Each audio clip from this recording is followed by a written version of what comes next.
My name is Carrie Mitchell. I'm an associate professor in the School of Planning at the University of Waterloo. And today I'm going to talk to you about post-pandemic cities.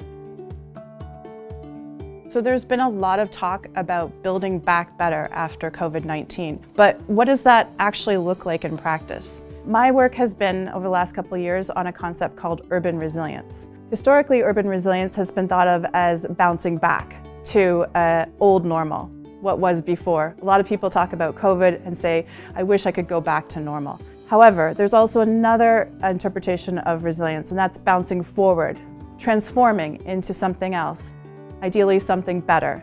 But transformation is really hard. But if we think about transformation as daily activities towards a new goal that happen over a day, a month, a year, suddenly transformation is much more manageable. And that's how we should be thinking about transformation for our cities. So over the last year and a half or so, there have been a lot of urban experiments going on in cities. You've probably noticed them as you've been walking around. Sidewalks have been expanded, cycling lanes have been added and expanded so that people can social distance, but also get out into fresh air. We've seen much more teleworking and teleeducation, which has resulted in drastically lower rates of pollution in many cities. Zoning practices have temporarily been relaxed so that restaurants can expand their patios out onto the streets. Food banks have been experimenting with new forms of food delivery.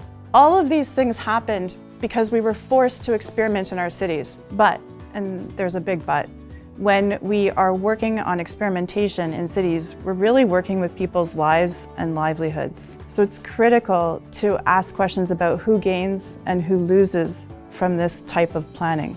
Planners have significant power to affect change, but with that power comes significant responsibilities.